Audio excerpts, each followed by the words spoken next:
Morning students. हम पढ़ रहे थे आपका सुदूर संवेदन की अवस्थाओं के बारे में पढ़ रहे थे। 3 पॉइंट्स हमने आपके पढ़ लिए थे। आज हमारा 4th पॉइंट है कि वायुमंडल से परावर्तित ऊर्जा है उसका प्रवर्धन। देखो क्या होता है कि आपको पता है कि वायुमंडल ही एक माध्यम होता है जिससे हमारे सिग्नल आते हैं और हमारे सिग्नल जाते हैं। अगर वायुमंडल नहीं होता तो हम कोई भी जानकारी प्राप्त नहीं कर सकते थे। ठीक है, तो वायुमंडल के द्वारा ही हमें आपके संकेत प्राप्त होते हैं। और जो वायुमंडल में जो विद्युत चुंबकीय विकिरण है, मैंने आपको बताया था कि जो हमें संकेत प्राप्त होते हैं वो हमें विद्युत चुंबकीय विकिरण के द्वारा प्राप्त होते हैं, जो हमारा नेचुरल होती है और एक हमारा कृत्रिम होती है। नेचुरल कहाँ से बताया था मैंने आपका, पृथ्वी और जो सूर्य से हमें प्राप्त होती है। और कृत्रिम को क्या बताया था हमने, रडार के बारे में पढ़ा था आपका।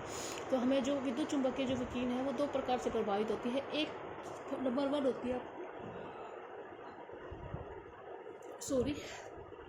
नंबर 1 होती है परकीन और नंबर 2 होती है आपकी अवशोषण, यानी कि स्कैटरिंग एंड एब्जर्वेशन।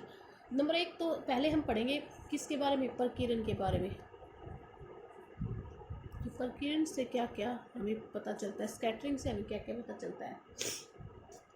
देखो जब जब विद्युत चुंबकीय विकिरण आती है हमारा, तो उसमें हमारा वायुमंडल क्या करता है, उसमें वायुमंडल में विद्यमान जो धूल के कण होते हैं, छोटे छोटे धूल के कण, गैस, राख, धुएं के कण आदि, नमक के कण पाए जाते हैं। वो क्या करते हैं, जब विद्युत चुंबकीय विकिरण उन पर आती है तो परकीरण का मतलब है कि चारों दिशाओं में फैल जाना। सूर्य की किरणें यहाँ से आई और यहाँ पे छोटे छोटे छोटे छोटे धूल के कण पाए जाते हैं। जब ये इनसे टकराती है तो ये ऐसे ऐसे ऐसे फैल जाती है, ये चारों ऐसे ऐसे ऐसे दिशाओं में फैल जाएंगी, यानी कि इनसे टकरा के चारों दिशाओं में फैल जाना। तो इसी को क्या कहा जाता है, आपका स्कैटरिंग कहा जाता है। स्कैटरिंग आपका 3 प्रकार का होता है, याद रखना बहुत इंपॉर्टेंट होता है। तो पहला आपका बोलते हैं जिसको रेले प्रकीरण बोलते हैं, रेले स्कैटरिंग बोलते हैं आपका। देखो रेले जो प्रकीरण है वो आपका ऊपरी वायुमंडल में होता है। और ऊपरी वायुमंडल में कब होता है, जब गैस के कण आपका जो विद्युत तरंगे होती है ना उनसे छोटे होते हैं, यानी कि गैस के कण का व्यास विद्युत तरंगों के कण से क्या होगा, छोटा होगा। तो कौन सा प्रकीरण हो जाएगा, आपका रेले प्रकीरण हो जाएगा। सेकंड होता है आपका माई प्रकीरण, जिसको बोलते हैं माई स्कैटरिंग, माई स्कैटर बोलते हैं। माई स्कैटर होता है आपका निचले वायुमंडल में होता है। और ये किसके कारण होता है, वो गैस के कणों के कारण होता है। ये जो धूल और धुएं के जो कण होते हैं ना, उनसे टकराने पर विद्युत चुंबकीय जो विकिरण उनसे टकराती है, तब जो स्कैटरिंग होता है उसको क्या बोला जाता है, आपका माई स्कैटरिंग बोला जाता है। और जो थर्ड वाला जो आपका स्कैटरिंग है वो तब होता है जब संपर्क में आने वाले जो कण है, यानी कि जब विद्युत चुंबकीय जो आपकी विकिरण है उसके संपर्क में आने वाले कणों का व्यास बहुत बड़ा होता है, तब आपका जो प्रकीरण होता है उसको बोला जाता है, आपका थर्ड वाला जो प्रकीरण होता है आपका उसको कहते हैं। ठीक है, फिर आता है आपका अवशोषण। ये प्रकीरण के बारे में है। तो थर्ड आता है आपका अवशोषण होता है। अवशोषण में क्या आता है, अवशोषण में कुछ नहीं होता। अवशोषण में ये बताया गया है, अवशोषण मतलब उस ऊर्जा को अपने अंदर समा लेना, अवशोषित कर लेना। तो आपको पता है वायुमंडल में कई प्रकार की गैसें पाई जाती है, जैसे ओजोन है, कार्बन डाइऑक्साइड है, आपका मीथेन है, जलवाष्प है। तो ये सभी क्या करती है, ये सभी अपने अंदर जो विद्युत चुंबकीय विकिरण है उसका अवशोषण कर लेती है। तो ये आपका था किसके बारे में, प्रकीरण और अवशोषण के बारे में, कि भाई वायुमंडल में जो ऊर्जा आती है उसका किस प्रकार से यूज होता है, किस प्रकार से उसका प्रकीरण होता है और किस प्रकार से उसका अवशोषण होता है।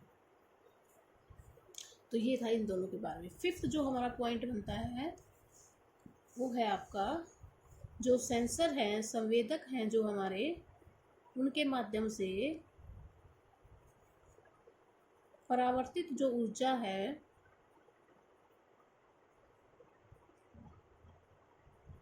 संवेदक के माध्यम से परावर्तित ऊर्जा का अभिसूचन करना, यानी कि रिकॉर्ड करना उस ऊर्जा को, अभिसूचन करना। नेक्स्ट पॉइंट हमारा ये है। देखो ऊर्जा अभिलेखन करने वाले जो संवेदक होते हैं, जो सेंसर होते हैं, वो आपका कितनी ऊंचाई पर लगाए जाते हैं, 700 से 900 आपका किलोमीटर जो इतनी ऊंचाई पर आपके उपग्रह है ना उनमें लगाए जाते हैं। जो 700 से 900 किलोमीटर की ऊंचाई पर जो उपग्रह लगाए जाते हैं उनको बोला जाता है आपका सूर्य तुल्यकालिक उपग्रह। क्या बोला जाता है, आपका सूर्य तुल्यकालिक उपग्रह। आपको पता है उपग्रह 2 कक्षा में स्थापित किए जाते हैं। एक होता है सूर्य तुल्यकालिक उपग्रह और एक होता है आपका भूस्थैतिक उपग्रह। भूस्थैतिक उपग्रह, जो भूस्थैतिक उपग्रह है वो आपका बहुत अधिक हाइट पर, यानी कि आपको 36,000 किलोमीटर की हाइट पर स्थापित किए जाते हैं और सूर्य तुल्यकालिक जो उपग्रह है वो आपका 700 से 900 किलोमीटर की ऊंचाई पर स्थापित किए जाते हैं। तो ये जो आप जो हम जो आपका रिकॉर्ड करेंगे, जो भी आपका हम जानकारी प्राप्त करेंगे वो किस में किए जाएंगे, सूर्य तुल्यकालिक उपग्रह है ना, उसमें जो संवेदन लगाए जाते हैं उसके माध्यम से हमें ये प्राप्ति होती है। लेकिन जो हम मौसम संबंधी जानकारी है, मौसम संबंधी जो आकलन करते हैं, उसके लिए जो हमें आंतरिक से जो हमें डाटा प्राप्त होता है वो किससे होता है, हमें भूस्थैतिक जो उपग्रह है ना उनसे हमें इसके बारे में जानकारी प्राप्त होती है। देखो हाँ, ये बात आप याद रखना, जो आपका जो सुदूर संवेदन उपग्रह होते हैं ना, उसमें जो संवेदक होते हैं ना, वो क्या करते हैं, वो हमें डाटा प्रदान करते हैं, वो हमें बिंब देते हैं, वो हमें कोई चित्र या कोई आपका मानचित्र प्रदान नहीं करते हैं। तो इनका हमें याद रखना है कि जैसे हम वाया फोटो से तो हमें डायरेक्ट फोटो मिल जाते हैं, लेकिन उपग्रह से हमें फोटो प्राप्त नहीं होते हैं, उनसे हमें आंकड़े प्राप्त होते हैं, उनका बाद में हम मानचित्र में प्रयोग करते हैं। 6 जो हमारा पॉइंट आता है वो होता है जो हमारा हमने प्राप्त ऊर्जा है उसका, प्राप्त ऊर्जा का फोटोग्राफ, प्राप्त ऊर्जा हमने जो करती है उसके आंकड़ों के रूप में अभिसरण करना, रूप में। जो नेक्स्ट पॉइंट है वो आपका ये आएगा। तो इसमें क्या कहते हैं, जो संवेदक होते हैं, हमारे जो सेंसर होते हैं, जो हमें हमारे जो ऊर्जा को एकत्रित करते हैं, और जो हमारे जो अंकीय मतलब जो हमारे डिजिटल फिगर्स होते हैं, जो हमारे आंकड़े होते हैं, उनको बिंब में बदल देते हैं। ठीक है, बिंब में मैंने अभी आपको बताया, हमें फोटो नहीं देते हैं, हमें बिंब में बदल के देते हैं। और ये क्या होते हैं, ये जो बिंब हमें किस में प्राप्त होते हैं, या तो रो में या कॉलम में प्राप्त होते हैं, हमें रो या आपका कॉलम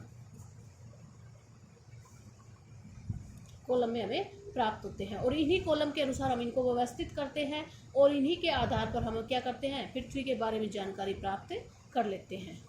ठीक है, और जब ये हमें पृथ्वी के बारे में जानकारी प्राप्त कर लेते हैं, ये जो आपके उपग्रह में लगे हुए ये जो सेंसर है ये जानकारी प्राप्त करते हैं, फिर उसके जानकारी जब इनके पास ये जो आंकड़े होते हैं, इनको ये क्या करते हैं, अंतरिक्ष में से धरातल पर जो आपके केंद्र स्थापित होते हैं ना, उनके पास इनको भेजते हैं और वहाँ से हमें इनकी जानकारी मिलती है। और जब ऐसा ही आपका एक जो आपका सूचना प्राप्त करने का जो एक सेंटर है वो हमारे हैदराबाद में स्थापित किया गया है। 7 जो आपका पॉइंट है, आंकड़े जो उत्पाद है उससे विषय के अनुरूप सूचना प्राप्त करना, सूचना निकालना।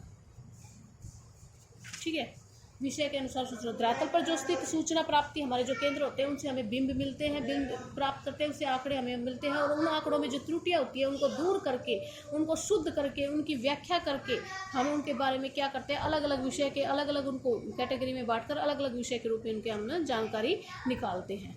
और जो लास्ट हमारा पॉइंट बचता है वो आता है मानचित्र एवं सारणी।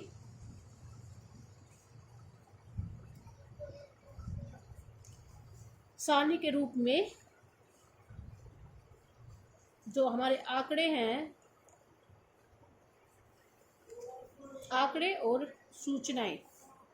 सूचनाओं का हम अभिसरण करना। इसमें क्या होता है कि सूचना और आंकड़ों का जब विश्लेषण करने के बाद उन्हें अलग अलग विषय में के मानचित्र बनाए जाते हैं और उनकी सूचनाओं को हम मात्रात्मक मापन करके आंकड़ों के में की जो सारणियाँ है वो बनाई जाती है। तो ये हमारे जो सुदूर संवेदन की जो अवस्थाएं थी ना, उनके बारे में बताया था कि किस तरह से काम करती है, किस प्रकार से जो हमने 8 जो स्टेप है वो किया है कि कैसे कैसे धीरे धीरे ये 8 स्टेप आपकी कंप्लीट होती है।